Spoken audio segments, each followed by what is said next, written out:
If you're a busy parent like me who is always wondering how you could cook faster and smarter, then you're gonna wanna watch today's episode where we talk about how to use your freezer to hack your cooking time.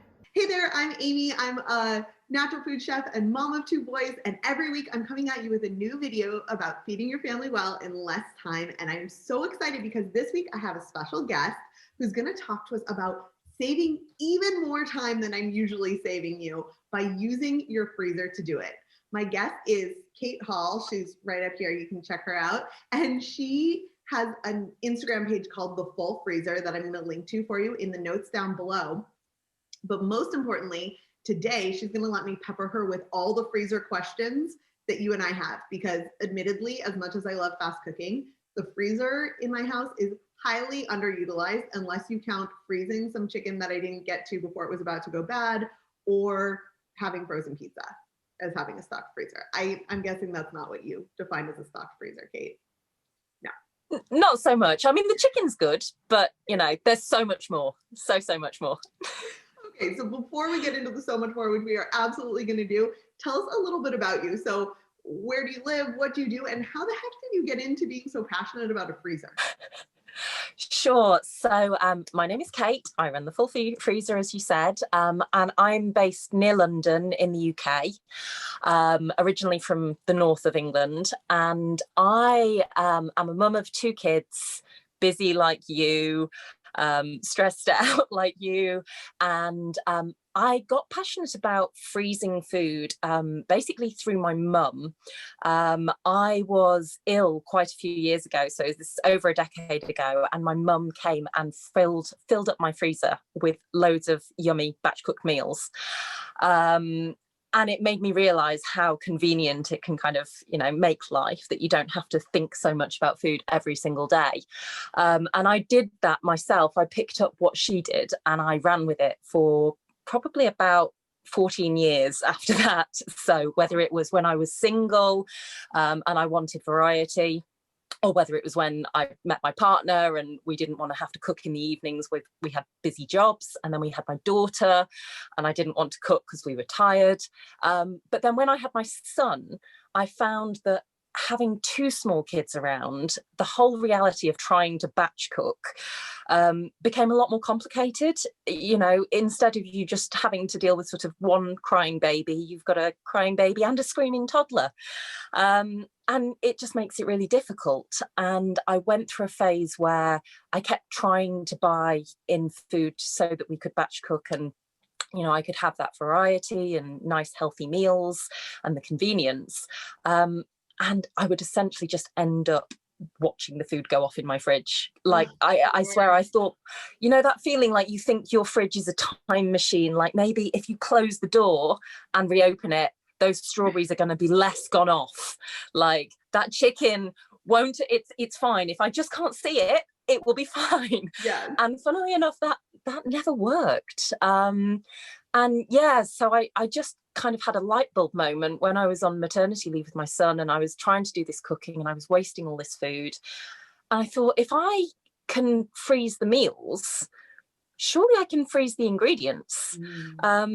And, you know, I'd frozen things, like you say, things like freezing chicken, frozen things like that in the past, but actually thinking to prep and freeze things so that they are ready to cook with was like, hang on a minute, this could really help me out. This could massively reduce my food waste and give me a level of flexibility that I really need, because the problem that I have these days isn't that I can't cook at all.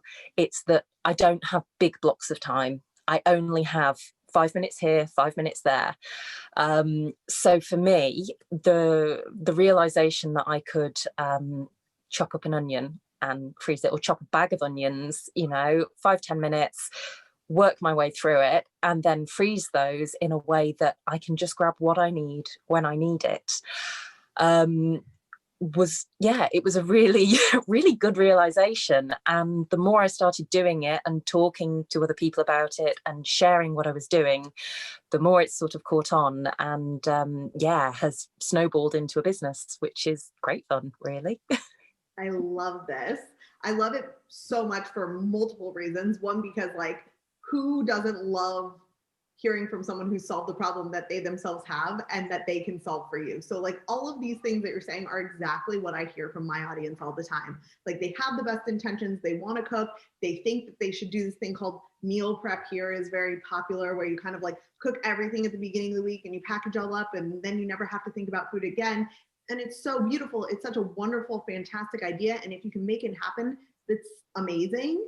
And if I have 3 hours on the weekend, what I don't want to spend it is not spend it. I don't want to be meal prepping, messing up my kitchen, and like even that isn't worth it to not have to cook. And also for a family of 4, there's almost no way that I can spend enough time on the weekend to not have to cook again at all, right? Yeah. So this idea of simplifying meal prep or batch cooking, and I have a system I call F the meal prep, where it's like it has to be efficient, fast, and fun. And I'm so excited because I feel like this super hits on the fast one and the fun one, like that these two things can really happen if we get better and we get smarter about using our freezers. And yet somehow this hundreds of years old technology, I don't know how long we've been freezing food, but I know it was the first preservation technique that we really had, was like putting something in really, really cold and keeping it that way. And somehow we've gotten away from the wisdom that we once had around how to maximize freezer space with the modern advances of things like a fridge and pantry and shelf stable foods and all of that. That's it. I think as well, because food has been so available to us, like we just don't think that we don't think to do it. Whereas I think with everything that's been going on in the world recently, people are a bit more conscious of wasting their food. And also with sort of, everything that's going on with climate change and things like that, a lot of people don't realize the impact of wasting their food, that actually when they waste it, they're not just wasting that single banana, they're wasting all the resources that went into growing it and transporting it. And then when it goes into landfill or into sort of the bigger composting, it actually releases methane. So it's actually really bad for the environment as well. And the vast majority of people don't actually, they don't know about that side of it. So, it's the kind of thing where you can get a big, you can benefit in your home, but you can also kind of benefit the planet by making that change at home. I think this is such an important point. It's like, it really is just bigger than just being efficient. It's also, a simple way to reduce our impact, because I know that have the best intentions and yet I'm always pressed for time. So it's like, if someone tells me I need to do this 30-step thing to compost my own food, I love that someone else does that, but it's not for me in this season of my life to realistically do. Not right now. It's not practical. And it might be for someone else, right? But it's not for me. Yeah. But this idea that I could do these tiny things, even if I had other intentions, and now I have some rotting onions, this to me is doable. So let's talk specifics and logistics of how to actually do that. And I want to start off with kind of a general question, which is like, what are your best freezer tips that you think most people are missing? Like the lowest hanging fruit in using this freezer technique that you teach? So there are a couple of things. The first thing I would say is that you need to think about your space in your freezer and how you're filling your freezer up. So a lot of people will say to me, oh, I'd love to do that, but I don't have much freezer space, or my freezer's full. And then if they send me a video of their freezer, it will basically be full of packaging. Like they've got everything's still in the boxes, the bags are in there with, like rafts of packaging at the top, even though there's like a tiny bit in the bottom of the bag. So the simplest thing people can do to start with is, if you've got produce that is in boxes or store-bought bags, move it into freezer bags. Or if you don't want to move into, and you can cut off the instructions so you can make sure you've got that information that you need. But if it's in plastic bags, you can even just trim it down as you get further down the bag, because the more that you kind of organize your freezer so that you can actually see what you've got in there, the more you're going to be able to fit in, the more you're going to be able to use it. But the freezer bags, for me, it's really helpful because it also allows you to access the food more easily. So I have what is essentially like a filing cabinet of food in my freezer. So you can like flick through I'm going the to need bags. a So picture of that to include. I will send you one. I'll send you a little. So we need a filing cabinet of food, which is going to look like this. What's the next thing we should do? So the next thing which ties in with that really nicely is that if you are freezing something that is like a wet kind of thing, so like if you're freezing a bolognese or a curry or a stew or something like that, you need to freeze it flat. Okay. Now, this is basically pop it in a freezer bag and then seal it up, so squeezing out as much air as possible, and then you get something like a baking tray, whatever you can fit in your freezer, and you lie the bag down flat, pop it in the freezer for a couple of hours, and then of course when it's frozen through, you're going to be able to like pick it up. It will take up literally like practically no space in your freezer, and then again it adds into that little filing cabinet. You if you label it across the top of the bag, you can really quickly, easily see what you've got and access that food. So it just gives you, it's just way more practical in terms of space, rather than like big Tupperware tubs and things that will, will cause issues with fitting lots of stuff in. Yes, I love that one. That's something I've done in the past. Do you just label with Sharpie on the bag? Yeah. Okay.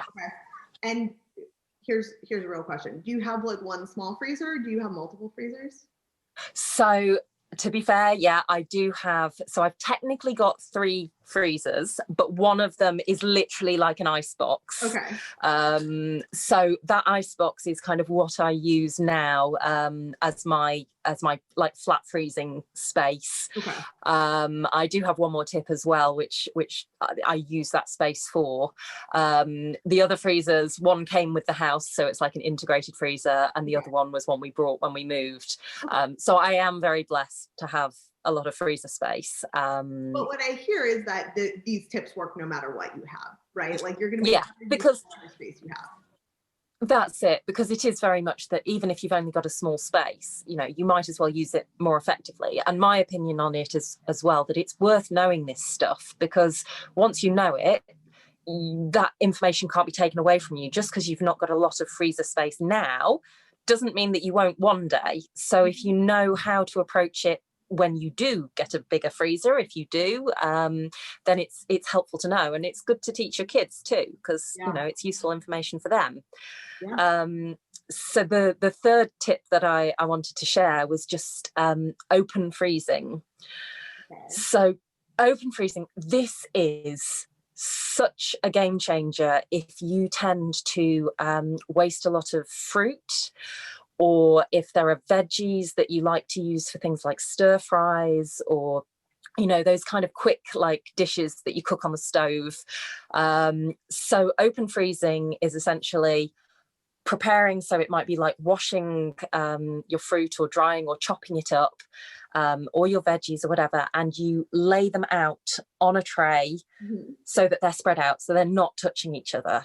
And this is like mimicking what the manufacturers do. If you buy a bag of like frozen berries or something, they'll have done this like individually flash frozen process. Like what they call IQF, you might see on frozen stuff. Yes. Individually quick frozen. We don't get to quickly freeze it as fast because our freezer isn't as cold, but I love this tip of keeping it separate, because anyone who's ever been guilty of like getting a mushy ball of broccoli frozen knows the end result, but might not know what to do about it. So this is genius. Open freezing. I love that term.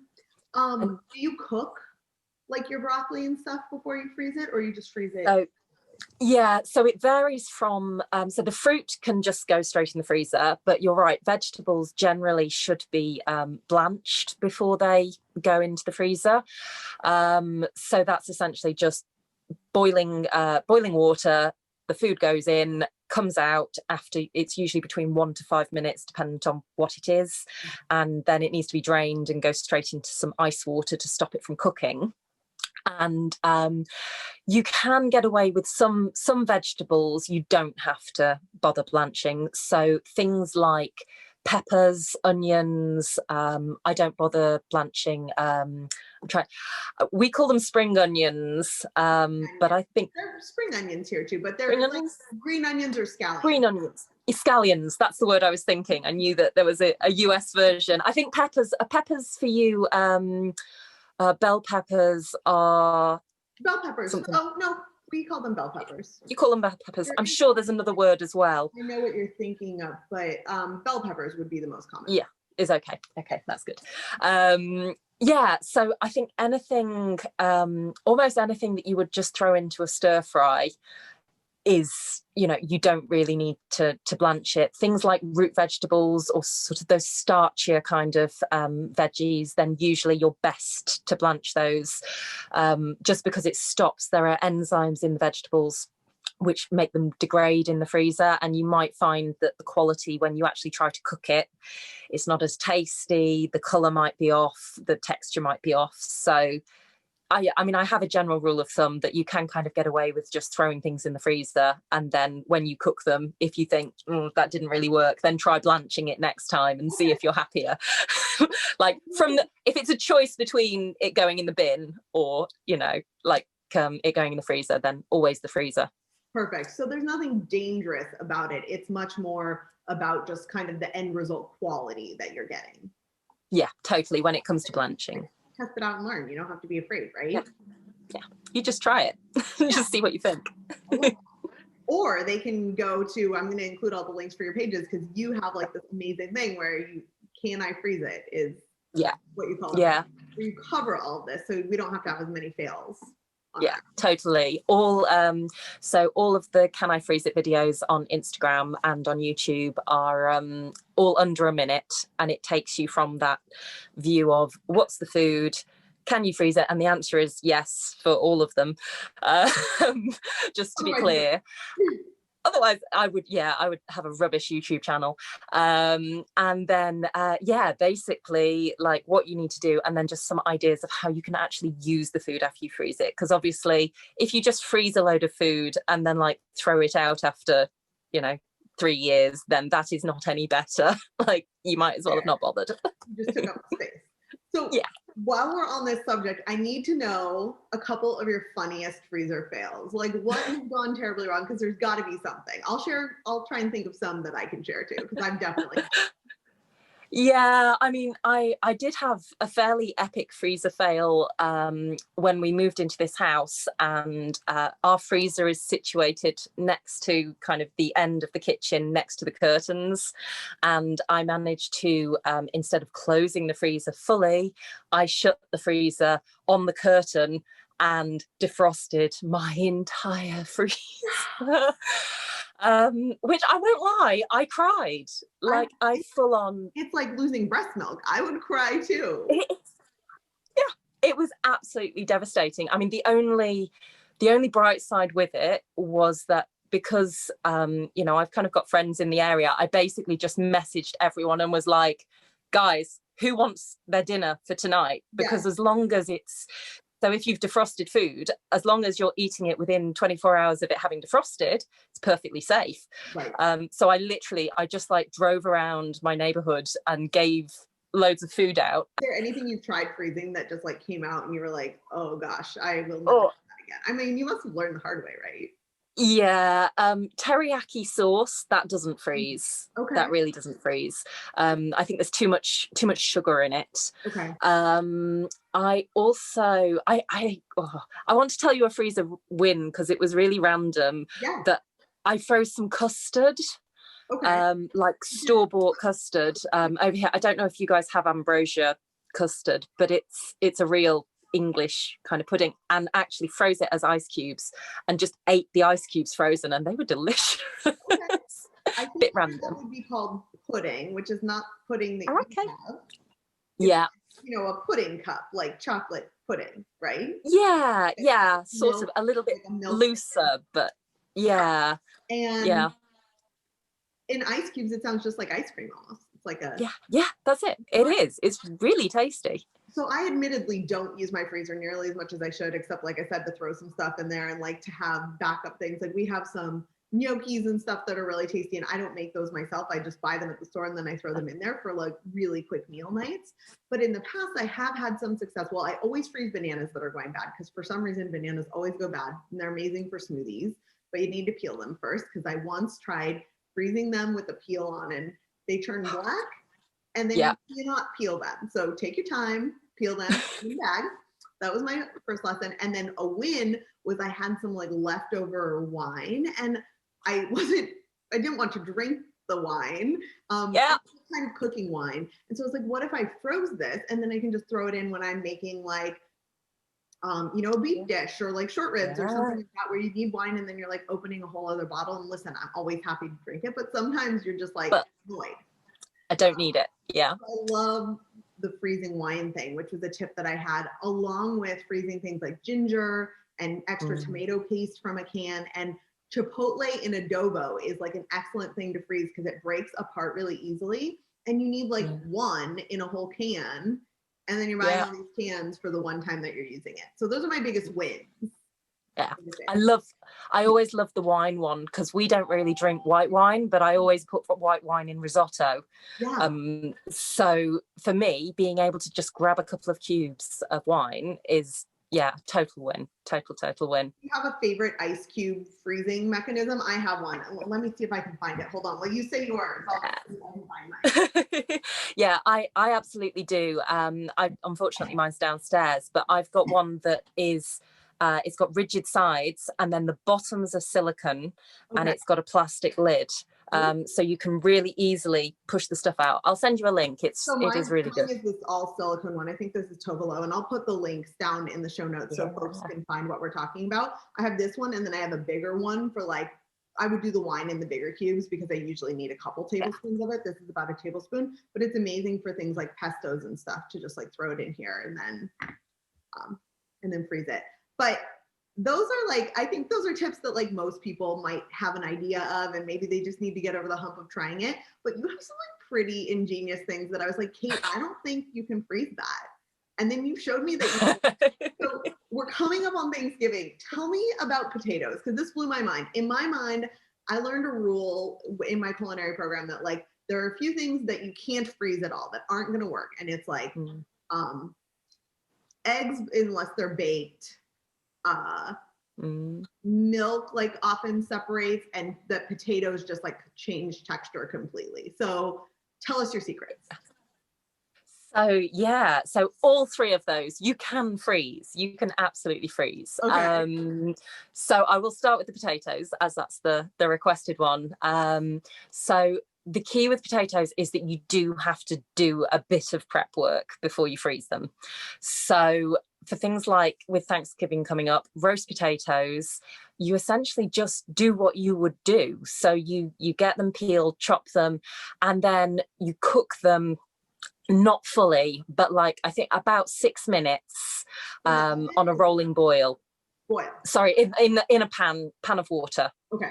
So you boil them for about 6 minutes, and then take them out, put them in ice, like drain them off under ice water, just to cool them down, stop them cooking. And then give them that little bit of a shake to rough up the sides, and then just let them cool down. You do want to try and encourage them to cool down a bit quicker, just because they can start to kind of discolor if they're out on the side for too long. And you don't want to put them into your freezer when they're still hot, because that's quite dangerous. It'll raise the temperature of inside your freezer, and it puts other food. Right? We should say that. That's like such an important rule. And frankly, it's a rule for your fridge too. Like it's not good for the food, and it's not good for your fridge or your freezer. You gotta cool stuff down, and you want to ideally cool it down as quickly as possible by like spreading it out on a pan or taking it out of a big stock pot or something like that. That's like a major food safety mistake that I see. Absolutely. Yeah, it's really important. All foods should be cooled down within 2 hours of them being cooked, faster if you can. And just so I've said it, rice should be cooled even quick as possible. But yeah, the potatoes you want to cool as fast as you can, and then get them into the freezer. And then, you literally just like use that open freezing technique. So freeze them so they're not touching each other. And then once they're frozen solid, so take a few hours, pop them in a bag, squeeze the air out of it. And when you want to cook with them, you literally just do what you would normally do of like heat up the oil, chuck the potatoes in, toss them around a bit, season them however you want to, and they will cook. It can take slightly longer, 10 minutes maybe, but I've actually found that from time to time. Like they seem to cook just as fast for me. So you don't even need to defrost them first? No. In fact, I discourage you from defrosting them. Like you want to cook them from frozen, because what I find is that with any vegetables, if you defrost them before you cook them, you end up with that kind of soggy mess. Whereas if you cook them from frozen, you can very quickly evaporate off the excess moisture, all of that extra water that's in there from it being frozen.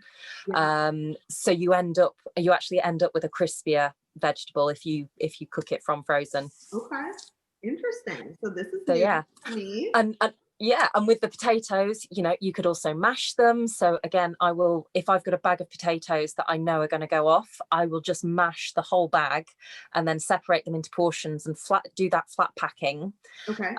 So that they're really quick to defrost. And I just put that bag of frozen potatoes in a dish of cold water to defrost it, so I can get it out, and then I just pop it in a pan, and it will be watery when you get it out. Like there is going to be excess water, but if you just heat it through for a couple of minutes and stir it, the water will, that'll evaporate off, and then it's perfectly edible. And then are you adding the milk and butter at that point if you want to mash them with something, or do you do it ahead of time? So I would usually add butter before. And then and also cheese tends to kind of stabilize the potatoes if you do like cheese in your mashed potato. So like I would use cheddar in the UK, so kind of hard cheeses are good. If I was adding milk, I would do that after, just because obviously you can then gauge how soft the potatoes are and whether or not you need the milk. And then there's like literally you can do jacket potatoes, you can do chips, wedges, like all sorts. I should say chips, like the English chips, so like French fries. Wedges are the same. Literally. When everything. I was in London, the thing I found maybe the funniest / coolest is that like people go crazy for baked potatoes there. Yes, jacket potatoes. And it's like you get them anywhere filled with like a billion different things. And I feel like the only place I could find those here now is at like a salad bar restaurant. And that's tragic because what is better than a stuffed baked potato? Oh, I grew up on baked potatoes like that. I was really fussy as a kid. So I literally just grew up eating potatoes with salt, like not even with fillings. My husband's convinced that a baked potato isn't a meal. He's like not picky at all. And he really eats anything I make. But anytime it's a baked potato, he's like, this doesn't seem like a meal. So not enough. I'm glad to know that I'm not alone in my love for baked potatoes.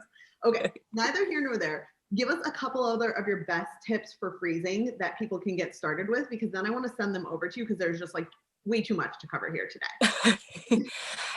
So I mean, I think the biggest thing to share is really this fact that you can freeze most stuff. So what I would encourage people to do is look at what they are regularly either throwing out or what they are regularly, or not regularly even, like the things that they need for a recipe that they don't have in. So like you said about the ginger, that's the kind of thing that you might want to make a stir fry or something. And you go, oh, but I've not got ginger, and then you've got to buy it and it's always too much. And, so thinking about those things that either you always have too much of, or you just don't have in when you need it. And the vast majority of those things, I can promise you will be able to freeze. Like the main things that you can't freeze are like lettuce. So if you've got things like salad, you can't freeze that. But almost everything else is fair play. So thinking about that and coming and visiting, come and visit the full freezer, come and see just how much, and knowing as well that the vast majority of things you can also cook from frozen. So, when you do freeze things, it does change the texture of the food. It can change the flavor slightly. But as long as you cook with it, that doesn't tend to be an issue. So, knowing that you're not going to need to defrost things, that you can cook them from frozen, and that actually sometimes that's better to do, Yeah. I think is a really good thing for people to be aware of, because actually that's a massive time saver. I think the only thing that I really tend to defrost properly is meat, and that's if your meat is small enough, so things like meatballs, or if you had a small pieces of chicken, technically you could cook them from frozen, and I do that sometimes, if it's in the oven, and I know that like it's in a stew or something, it's going to be boiling for however long, it's definitely going to cook. But generally I do recommend defrosting meat, just because you can cook it more evenly. Like, you're more likely to overcook it if you try and cook it from frozen. Yeah. I'm going to give a shameless And plug that if people want to see how to do this in the Instant Pot, because that's the only way that I cook meat from frozen, I have a video on it. So I'll link to the video right here so that you guys can check that out. But I think that's an important distinction, is that meat really can't safely be cooked from frozen. Lots of people think in a slow cooker, but the temperature actually doesn't get high enough to get it out of that danger zone quickly enough. But I love this idea that so much else can. And I would add, I love this tip about like thinking about what you run out of or what you use the most. And I would say there's this other layer for me that you made me think of that I could capture. So I love that, which is the things that you're doing all the time that are taking up time. So when I teach people about cooking faster, it's always about the prep process. Like, how do you chop faster? How do you clean up faster? Like, those are the only things you can do faster, because things take the time they take to cook, right? And so you're making me think that, like, if I'm always chopping onions, and that's like the major thing that I need to do before I can get chili made or stir fry done or any of these things, then like if I just chopped a bunch of onions in my food processor or by hand all at once and froze them, then I would be cutting my time even further. Like, use that chopping technique and this freezing technique, and like suddenly you'll be the fastest cook around. That's it. And I've also found with that, it's funny you should say about that, because part of how I've reduced the amount of time that I spend doing these things is actually by getting my family involved. And I never thought, like, I never set out with this being a project that I was expecting them to particularly help me with the cooking. Like, I've always done the cooking and I like it. I enjoy the cooking. Yeah. But sometimes you're like, a little bit of help would be nice, like that, somebody to take something off you would be great. And if I say to my husband, like, would you mind just, could you just chop this bag of onions? It's like he's more than happy to do that, because he knows it'll take him a few minutes, and I'm not going to ask him to do anything else. Like, it's not a task that takes a lot of thinking. And because the kids see that, I mean, my kids are only little, but like my daughter's 4, my eldest, and we're getting her a kid's chef's knife for Christmas, because she sees us doing it and she's like, oh, I want to do that. And so I'm already seeing like the kids mimicking what I'm doing and taking that interest. And because I'm just doing one thing at a time, I'm just chopping an onion, or I'm just chopping a pepper, or whatever it is, it's very self-contained. It's not complicated. So it's quite a nice, simple project to do with kids. Like, I love cooking and baking with the kids, but like, let's face it, it's stressful. Like, stuff everywhere, like that chef from Sesame Street. It's like so much mess, like flour everywhere. And whereas I'm like, if I'm freezing some berries, the kids can help me wash the berries, and they can help me dry them, and they can put them on the tray, and I just need to put them in the freezer. And I think that that thing of sort of inspiring them to get involved. And like my husband doesn't really cook, because I do it, but he's offered to make dinner from time to time, because he knows the onions are chopped, the peppers are chopped, the meat's all prepared. Like, he's just got to put it in a pan, or he's just got to put it in the oven. And so I think it's the sort of thing that it makes it more accessible to the rest of the people in the family as well, which is like a massive win that I wasn't even expecting. I'm obsessed with everything you're saying, because I have this sense, and I've said it so many times before for people who've watched me, is like, we as moms, or whoever is the head cook at home, but usually moms, let's be honest, become this unwilling bottleneck. And then we're like mumbling and grumbling because no one else can do what we do, but we don't write down a meal plan. We don't tell anyone what's in the fridge that needs to be used. And we don't do all these things. And I'm not saying that should be our job, but sometimes these simple little things, and like what you're talking, even having some stuff prepped or giving people a very clear job can get us out of that role of like resentment and ownership that we don't even want, but we are somehow becoming this unwilling like bottleneck and accidentally owning it all. Like it only lives in our brain and our head and all of those things. So folks who watch me need what you have to teach. I know they can go over to the Full Freezer on Instagram. It sounds like you have some YouTube stuff that I'll link to down below, but I think you have a really awesome free download too, right? Can you tell us about that so I can send folks over your way? Yeah, totally. So I've got a free download which is called the Stress-Free Christmas Dinner, but it could also be used for Thanksgiving, of course. And that takes you through everything in terms of prepping and freezing the vegetables, the meat, different recipes, or I mean, there's some UK links in there which obviously won't be applicable, but it talks as well about, you know, even if you want to get store-bought stuff and have some stuff frozen, if it's not got a long enough shelf life, then it's just making sure that you've got it all covered and it's all sorted. So yeah, and you can catch me on Facebook as well. So awesome. Okay, I have all the links for Kate's amazing information down in the comments of this video. Thank you guys so much for watching. I know you're going to want to pick up what she's putting down, especially right now in the middle of the like coronavirus pandemic. Who knows what's coming this holiday season? You're gonna want to get her guide so that you can prep some stuff ahead and use these amazing tips to make feeding your family healthy food more often even easier. Thank you, Kate. My pleasure.